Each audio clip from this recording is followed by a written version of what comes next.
Israël demain, c'est l'émission des innovations en Israël. Bonjour Olivier à tous et Granilli, bonjour à toutes, Olivier Granillic au micro pour un nouveau numéro de Israël demain. Comme chaque lundi matin, nous nous retrouvons pour parler de technologie, d'innovation, de start-up. Et aujourd'hui, nous avons deux invités, Yoav Tayeb et Ethan Neumann. Bonjour Olivier. Bonjour, merci d'être avec nous ce matin pour nous parler d'un sujet très intéressant et qui est aussi d'actualité, puisqu'on va parler de tout ce qui concerne la gestion de data. Alors, on en a entendu beaucoup parler avec l'affaire de Facebook et ce qui s'est passé autour de ça. On va un peu rentrer dans les détails, on va en savoir un peu plus. J'ai l'habitude de commencer cette émission en demandant à mes invités un peu leur parcours, mais on va voir ça à la fin de l'émission. Et les auditeurs vont comprendre très vite pourquoi. Alors, on commence d'abord par une start-up que vous avez créée, tous les deux. Oui, il y a 2 ans de cela, Flyer Technology, qui à la base consistait à développer des applications pour smartphones. D'accord. Et donc là, vous avez trouvé, vous vous consacrez plutôt à la gestion de data. Alors, Yoav, tu vas nous expliquer d'abord qu'est-ce que c'est une data et comment on gère les data. Alors, tout d'abord, je vais répondre à cette question que tout le monde se pose. Ouais. Mais qu'est-ce que c'est que la data ? Alors, en fait, la data, c'est les données que récolte chaque application au site que vous consultez toute la journée sur votre smartphone ou sur Internet, tout simplement. Par exemple, quand vous allez sur Facebook et que vous aimez une vidéo ou une photo, cette action, en fait, elle est enregistrée directement chez eux, dans ce qu'on appelle des serveurs. D'accord. Et en fait, elle est ensuite analysée pour essayer de définir en fait ce que vous aimez, vos goûts. Et par exemple, quand vous aimez, je donne un exemple, une photo, une vidéo de voiture, et ben cette action, en fait, elle est enregistrée chez Facebook et elle vous définit comme une personne susceptible d'aimer les voitures. Alors, à quoi sert cette information pour Facebook ? Alors, déjà, il y a beaucoup d'autres données qui sont enregistrées, il faut savoir. Par exemple, votre localisation, votre historique d'achat. Et tous ces géants d'Internet qu'on appelle les GAFAM, donc c'est Google, Amazon, GAFAM, c'est Google, Apple, Facebook, Amazon, Microsoft. C'est les initiales. C'est les poids lourds. D'accord. Et en fait, le but, c'est de dresser un portrait le plus fidèle possible de vous. Donc, pourquoi ? Pour vous cibler le plus fidèlement possible. Et pour recevoir après des publicités qui vont me parler beaucoup plus. En fait, chez vous, par exemple, Facebook a un portrait le plus fidèle possible de votre personnalité. D'accord. Il connaît tout de moi, en fait. Il vous connaît par cœur. Alors, ça pose un problème parce que, justement, ces grandes sociétés connaissent exactement nos goûts. Et là, on peut avoir des problèmes, justement, avec ce qu'on appelle la confidentialité. C'est ça. Alors, comme l'a dit Yoav, la data, c'est vraiment votre personnalité. Et aujourd'hui, elle ne vous appartient pas. C'est-à-dire, à partir du moment où vous rentrez vos informations dans Facebook, vous vous inscrivez sur Facebook, tout ce que vous faites sur Facebook appartient à Facebook. Donc, tous vos goûts, tout ce qui vous identifie donc, comme personne appartient à Facebook. Et moi, j'ai pas du tout la possibilité de gérer cela. Absolument pas. Ça veut dire vous pouvez les observer et les supprimer grâce à la nouvelle loi européenne, la RGPD. D'accord. Donc, la loi de régulation de la protection des données. C'est les fameux mails qu'on reçoit maintenant tous les jours, 5 par jour, la vie, où on nous dit qu'on a changé les lois, etc. Donc c'est ça en fait. Exactement. On est en plein dedans. Exactement. Mais à part ça, à part la suppression, vous ne pouvez rien faire. D'ailleurs, suppression, ça veut dire qu'on peut. Ça veut dire sortir du Facebook et le droit à l'oubli. Donc Facebook vous oublie. Vos données partent de Facebook à partir du moment où vous décidez de supprimer votre compte. Mais supprimer le compte ou il faut dire à Facebook on veut pas que... Vous pouvez par exemple faire une demande de suppression de données spécifiques. D'accord. Et ils sont censés y répondre dans le mois qui suivent. D'accord. Sinon, vous pouvez attaquer facilement l'entreprise. Donc là, c'est les problèmes qu'on évoque maintenant, c'est vraiment les problèmes qu'on a vus dernièrement avec Facebook. Suite au scandale Cambridge Analytica. Tu peux dire en quelques mots qu'est-ce qui s'est passé ? En quelque sorte, des données d'utilisateurs Facebook ont été volées par une boîte spécifique qui est spécialisée dans la data. Elles ont été volées ? En fait, ils ont utilisé une faille dans le système de Facebook qui permettait aux développeurs de substituer de la data des amis, en fait. Vous connaissez les tests qui vous disent est-ce que vous ressemblez à cet personnage dans une série ? En fait, quand vous jouez avant 2014, et ben en fait, une fois que vous inscriviez, cette application prenait vos données, mais elle prenait aussi les données de tous vos amis. Ah oui. Donc en France, on a par exemple une 60aine de personnes qui ont été touchées, mais ça représente 60 000 personnes au final. D'accord. Donc c'est ça en fait le problème. Donc le problème est là, et donc on voit qu'il y a c'est un peu tout le monde fait un peu ce qu'il veut dans Exactement. C'est-à-dire que il y a pas vraiment, il y a une loi, mais en fait tout le monde peut avoir les datas de tout le monde. En effet, là c'est une faille, c'est un vol, donc Bien c'est plus compliqué que ça. Mais on voit que en fait, surtout l'utilisateur n'a pas son mot à dire. Ça veut dire, comme je l'ai dit tout à l'heure, c'est une fois que vous êtes sur Facebook, ça concerne Facebook, ça vous concerne plus. Nous, ce qu'on a réalisé avec ID Technologies, c'est de redonner en fait le pouvoir à l'utilisateur. Ça veut dire que l'utilisateur peut gérer sa data. Il y a une transparence totale et cette transparence permet à l'utilisateur de vendre sa data directement à des groupes. Alors de vendre, on va voir qu'est-ce que ça veut dire exactement, mais comment vous arrivez justement à gérer justement cette data, ces données, et que les compagnies comme Facebook ou autres reçoivent les données que l'utilisateur veut transmettre? Alors, lorsque l'utilisateur s'inscrira sur Facebook ou sur d'autres sites, il y aura un moyen de s'inscrire en fait via notre système, donc un petit bouton ou un identifiant en particulier. Donc c'est le système que vous avez mis au point. C'est exactement ça. D'accord. ID Technologies. Une fois donc qu'il est inscrit, il y a un processus d'identification qui est rapide via l'application, via notre application.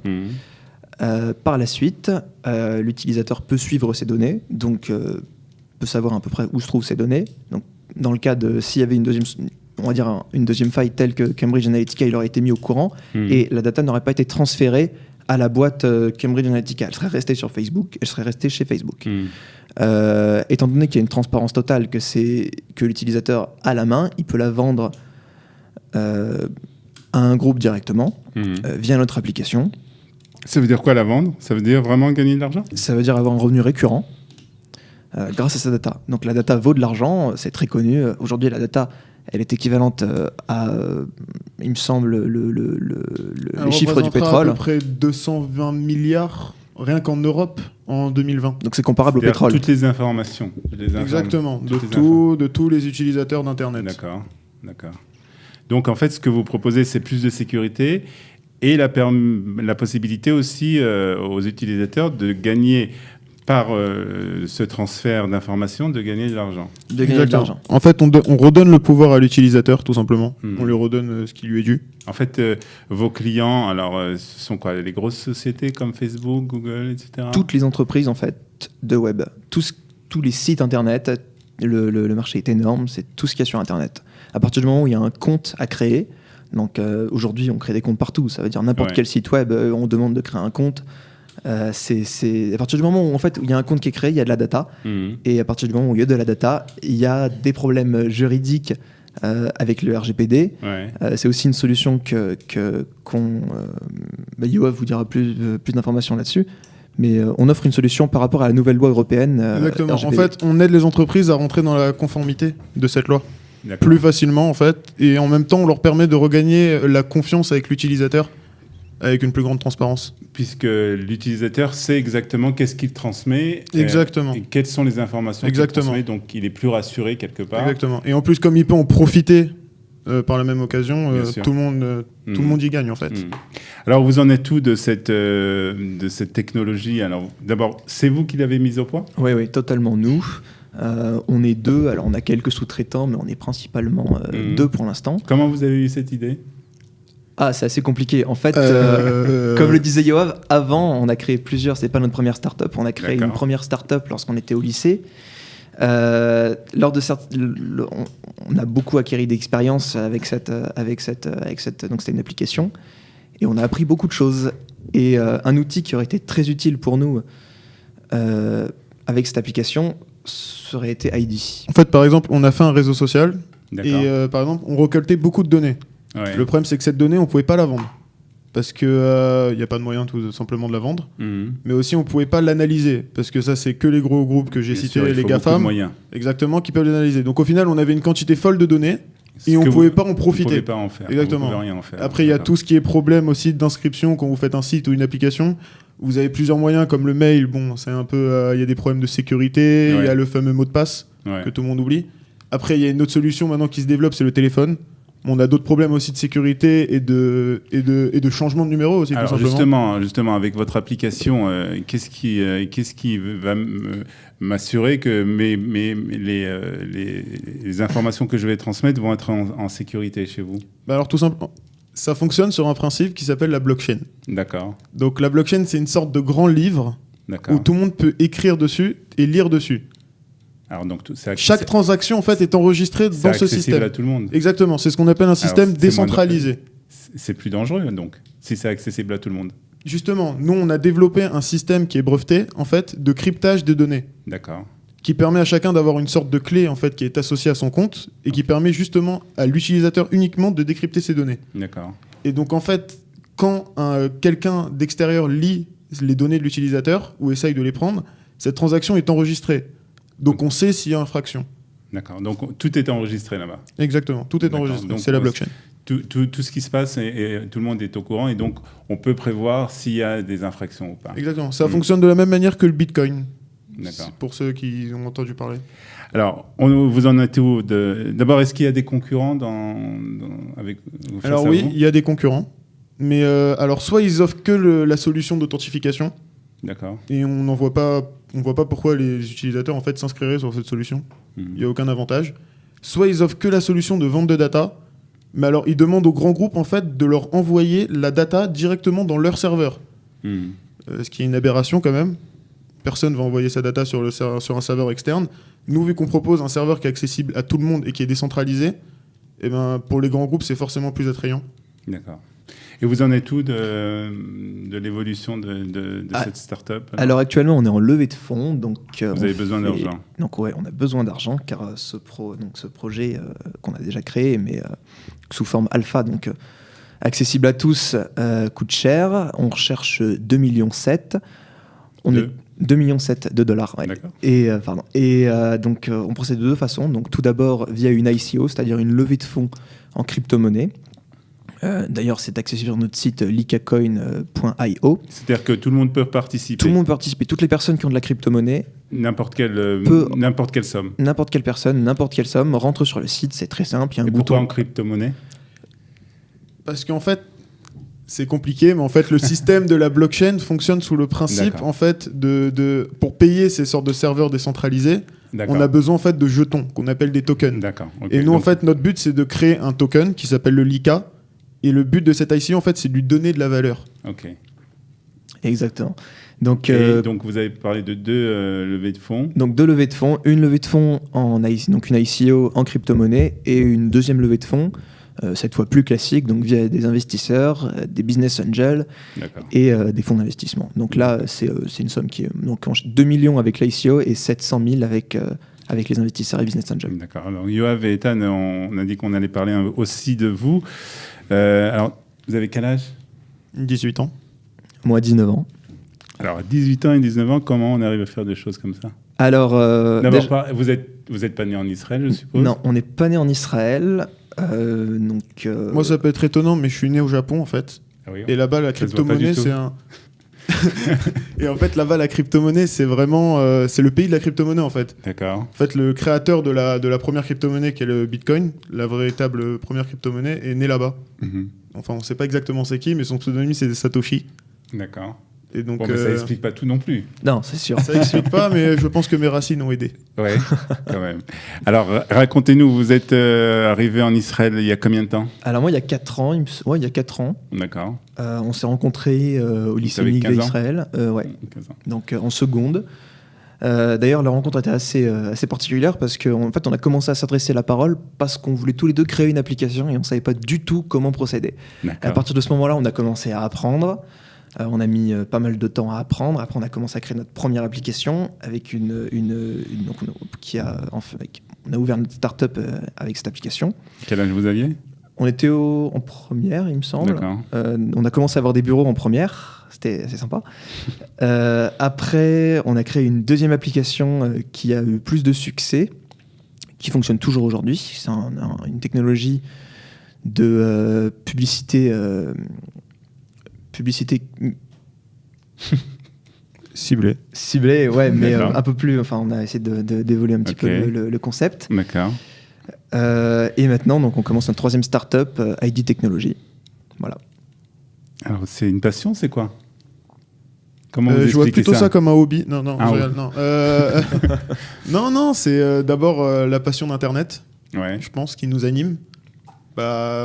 Cette technologie, elle va vraiment révolutionner Internet, on le pense. Elle va changer l'ordre d'Internet. En fait, Internet, aujourd'hui, on pense que c'est un endroit parfait, mais il y a encore beaucoup trop de problèmes. C'est le Far West. Et ça, en fait, on pense que cette technologie, elle va passer d'un Internet encore peu commun à un Internet presque parfait. C'est-à-dire que ça va régulariser un peu Voilà, exactement. les mouvements. Tous les dérives, tous les problèmes qu'on a avec Internet. Vous avez du temps pour faire autre chose, pour sortir, voir des copains, des copines, etc. Ou Oui, bien sûr. C'est-à-dire On a une cool vie, quand même. Ouais, on a quand même notre vie de 19 ans et 18 ans. Sauf qu'on on travaille en plus, c'est simplement ça. Vous le dites avec tellement de facilité que ça a l'air très, très simple. C'est pas spécialement compliqué. Non. C'est pas spécialement facile non plus. Faut simplement. C'est quand même, c'est lancer une start-up, c'est lever des fonds. Vous avez parlé de sommes façon, de 2 millions de dollars, plus de 2 millions de dollars. C'est quand même. Oui, mais cette technologie, c'est véritable. Faut comprendre que c'est vraiment la technologie de l'avenir, en fait. Donc, on a vraiment besoin d'être les premiers sur ce secteur. Donc, une révolution comme ça arrive une fois toutes les décennies. Une possibilité comme ça. Donc, vous conseillez à nos auditeurs d'investir. Évidemment. S'ils le souhaitent. Il est plus calme, Yoav. Ouais.